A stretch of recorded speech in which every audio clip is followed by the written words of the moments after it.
muita coisa que a gente deveria esquecer, e falar de filme, falar de videogame é sempre um tópico complicado, porque a gente não começou nem um pouco bem, se você parar pra pensar. O primeiro filme que foi lançado a respeito de videogame na história foi logo o filme do Mario, dos anos 90, e esse filme, cara, é tão complicado de falar, porque é um filme do Mario, que o Mario não pula, ele fala com todas as letras, eu não vou pular. Ele tem também uma questão de, o Bowser, ele é um cara qualquer. Ele não é o rei culpa, daquele estilizado, daquilo que a gente tá conhecido. Então, mas eu acho que é uma situação meio assim, porque você tem o jogo que é caracterizado, a ilustração. E na época que o filme foi lançado, acho que as animações não estavam nessa pegada. E você quer transportar uma ilustração pra uma pessoa, fica um pouco esquisito, né? Acho que o Mario e o Luigi até que estavam...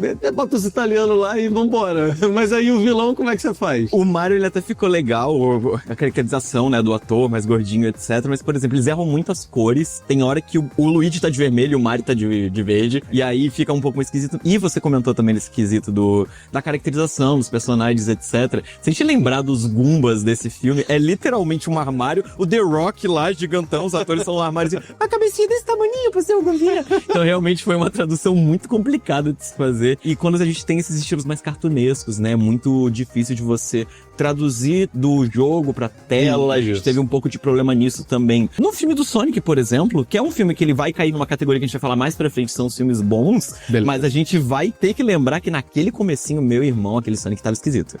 O Sonic tava esquisito no início mesmo, mas acho que foi legal porque eles ouviram o feedback da comunidade e aí refizeram e melhorou muito, né? E eu acho que o filme do Sonic, a trilogia, vamos dizer assim, ela cresceu bastante. Achei até curioso, porque eu acho que o primeiro filme ele é ok, ele é legalzinho. O segundo filme acho que foi bom. O terceiro filme já acho que foi melhorando, assim.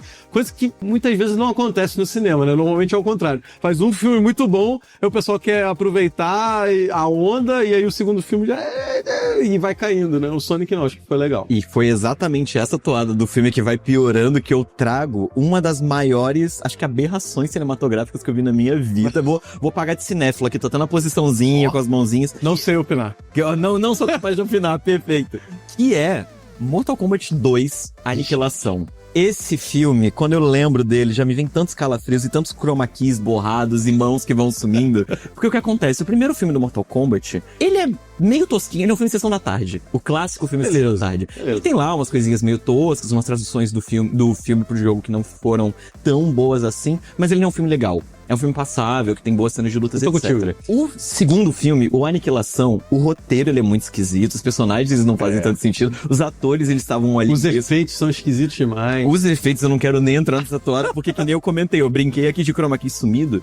Tem cena em que a mão do Raiden some do nada porque o chroma key tava mal cropado. Os 3Ds da batalha final do segundo filme também é muito esquisito. É engraçado porque na época, tanto Street Fighter quanto Mortal Kombat, eles eram meio que rivais, assim, né? Tinha gente que gostava de Mortal Kombat, não gostava de Street Fighter e vice-versa. E vieram os filmes, tanto do Mortal Kombat quanto do Street Fighter. E é muito bizarro você pensar, porque assim, o filme do Mortal Kombat, ele é a Sessão da Tarde. Vamos pensar no primeiro, ele é a Sessão da Tarde. O filme do Street Fighter, ele já veio meio blockbuster. Por quê? A gente tem Raul Julia como Bison, pra quem não lembra o Raul Julia, ele fez o Gomes na Família Addams, na série clássica, e Jean-Claude Van Damme como Guile e como personagem principal, que a gente já vai começar muito bem. Gruntar, quando eu falo Street Fighter, qual o primeiro personagem que vem na cabeça? Quem é o protagonista do Street Fighter? Ryu. Errado, Guile.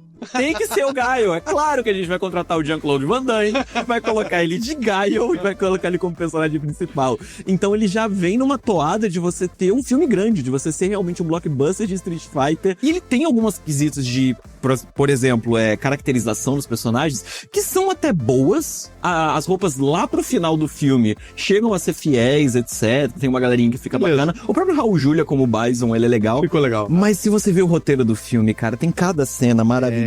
Por exemplo, uma icônica pra mim é uma hora em que o Sagat vai lá conversar com o Bison, e aí o Bison ele oferece pra ele o pagamento pelo trabalho que o Sagat fez, etc. E ele dá em dólares bisons, que é literalmente os dólares com a cara do Raul Julia, um bonezinho de Bison. Ele pega o dinheiro e ele joga no fogo falando, você é doido de pedra, e joga o negócio. É muito bizarro esse filme. É porque acho que queria representar a maluquice do Bison mesmo, né? De achar que ele tinha aquele poder todo, que ele tava no país dele, enfim. É curioso. Teve outro filme bem ruim também nessa série de jogos de luta, né? Que é o Double Dragon. Double Dragon é um jogo que eu joguei muito no fliperama, eu adorava Double Dragon. E aí você fica na maior expectativa quando vê o filme, né? Eu acho que ainda era garoto, que hoje em dia, quando vai sair um filme de jogo, eu já fico meio assim na expectativa, mas naquela época, caramba, Double Dragon, que beleza! E quando vê o filme... E é muito bizarro a gente pensar nisso também, porque, por exemplo, esses filmes de jogos ruins, como que eles saíam, como que eles aconteciam.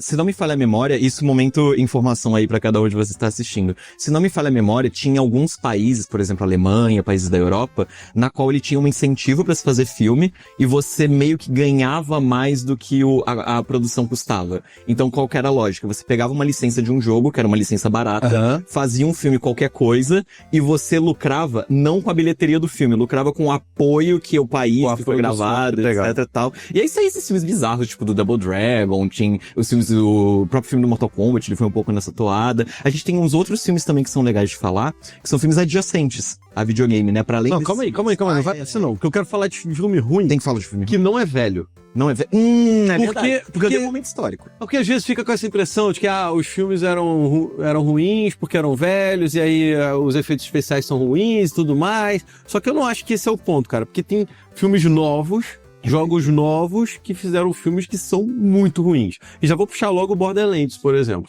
Borderlands eu acho que é uma franquia maneiríssima, os jogos são muito legais. E aí fizeram um filme, mas tão esquisito, cara. Assim... não dá, cara. Começa que tem a Galadriel num papel totalmente horroroso, que pra mim a Cate Blanchett sempre vai ser a Galadriel. Mas, cara, tu olha pra ela como personagem do Borderlands ali, pra mim não encaixa, não tem nada a ver. E a escolha de palavra que você usou pra mim é muito curiosa, porque esquisito. O Borderlands, ele é um jogo pra ser meio esquisito. Ele é aquele shooter que tem aquele visual mais pancada, com um monte de cel shading, etc, pra ser um pouquinho mais elétrico. Eu não vi o filme, vou admitir, não sou capaz de opinar, vou admitir nesse momento. Não assista. Mas eu vi por causa do programa, mas não assista. Mas eu joguei muito os jogos do Borderlands, é legal que a gente teve que ver filmes diferentes, aí vai ter essa interação de eu vi pelo programa, aí você fica tipo, mas esse eu não vi. Mas enfim, é um jogo que ele é pra ser meio esquisito, e você me traz essa palavra, eu fico tipo, mas como erraram a mão? Porque o visual que foi mostrado nos trailers, pra mim ele tava legal. Tava com carinha de Borderlands. E eu tava com alguma certa expectativa pra esse filme, mas o que você acha que ele erra? Não veja. Se você não viu, não veja. Erra no roteiro, erra nos personagens, as cenas são esquisitas, é tudo muito forçado, só pro plot funcionar, entendeu? E assim, até o robozinho do... Claptrap. Isso. Que ele é pra ser um personagem meio chato, né? No jogo ele é meio chato ali como é. Só que no filme eles exageraram na chatura do robô. Então assim, pra mim não encaixou, nada funciona, fica como utilidade pra galera, não precisa ver esse filme porque ele é ruim. Mas você levantou um bom tópico, né? Desses filmes que eles são recentes, eles já vêm ruins, né? Um filme que, por exemplo, tinha uma expectativa de que ele não ia ser tão bom assim, e quando eu assisti eu fiquei... é um filme completamente qualquer coisa. É um filme do Uncharted. O Uncharted, ele é uma franquia que ele tem uma baita de uma história, não tem Drake, é um baita de um personagem carismático. O Tom Holland é um ator que eu gosto muito, aqui estou de Homem-Aranha, eu gosto bastante do Tom Holland como um ator, mas ainda assim eu assisti o Uncharted e fiquei tipo... Aquela Lara Croft dos anos 2000, da Angelina Jolie, tá aqui com ele, né? Você tá ligado que você falou de filme Sessão da Tarde? Pra mim é isso aí, cara. É um filmezinho pra você assistir, você vai se divertir, ele é legalzinho e beleza. Um outro filme que, pra mim, bateu na trave, assim, foi o do Warcraft. Eu joguei muito Nossa, Warcraft. Sim, você me lembrou desse filme. Você assistiu no primeiro episódio, eu comecei no computador com Warcraft 2, e aí o filme do Warcraft, eu acho que ele começa bem, eu acho que ele é legal, mas parece que no meio do filme ele se perde, eu não sei o que aconteceu na produção, que aí desanda tudo, e aí o filme vai embora a ladeira abaixo, né? Eu lembro de ter visto uma crítica na época, nossa, você me lembrou muito desse filme, porque eu assisti, eu gostei, fui no cinema, etc, também mega fã de Warcraft.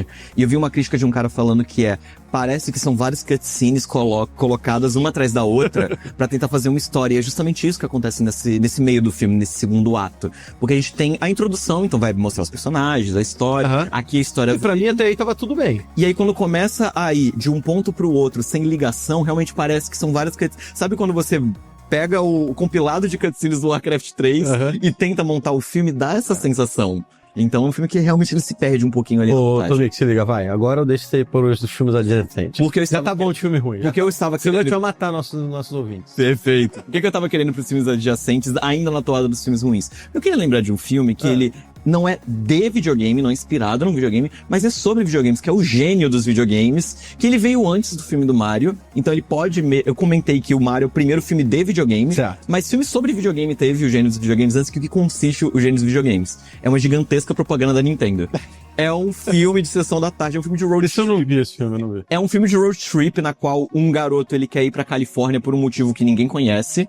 E, à medida que eles vão fazendo essa viagem até a Califórnia, de pedir carona, aqueles filmes meio tipo, Uma Família da Pesada, uma viagem muito louca, nessa vibe, ele vai jogando videogames ao longo do caminho, descobre que o moleque é bom no videogame e fala, vai ter um campeonato. Vamos jogar esse campeonato de videogame. E ele tem algumas ideias muito legais. Por exemplo, o Mario 3, ele foi anunciado nesse filme. A gente não tinha nenhuma noção do que era Mario 3. Por isso você diz que é propaganda da Nintendo. Então, não é só por isso. Vamos lembrar do Lucas, que é o grande vilão dessa história. Ele usa a luva do poder, a Power Glove, que é aquele primeiro sensor de movimento que a Nintendo tentou fazer lá pro NES original e tal. E tem a cena clássica que ele olha pra câmera muito sério. Ele usou a Power Glove jogando um joguinho de corrida. Ele só fala, eu amo a luva do poder. Ela é demais. Galera, muito cara de pau, né? Então, muito cara de pau. É uma gigantesca propaganda da Nintendo no final do dia. O filme, ele tem lá os seus momentos divertidos, mas ainda assim tem muito errinho, principalmente na dublagem. A dublagem desse filme dá algumas escorregadas, tipo... eu vou dar... tem uma cena do filme, a produção pode colocar pra galera que tá visualizando no nosso videocast. Tem uma cena do filme que ele tá sentado com um parzinho, com o interesse romântico, o protagonista. E aí ele vai dar um conselho pra ela, porque ela tá triste, ela tá baqueada. E aí na dublagem ele fala algo do tipo... é como em Zelda, as aventuras de Mike. Você tem que ir com uma amiga Zelda, entrar numa casa e ganhar um tesouro. Ele tava se referindo a Zelda 2, as aventuras de Link. Mas aí na dublagem deve ter acontecido alguma coisa que fala as aventuras de Spike. Meu Deus, cara, que bizarro. Essas pensadinhas são meio esquisitas. É engraçado que eu comecei essa pauta, esse assunto desses filmes que não são focados em jogos, inspirados em jogos, mas tem referências e tudo mais, pra gente falar bem, né? Você já puxou um pra falar mal. Mas tudo bem, vamos tentar...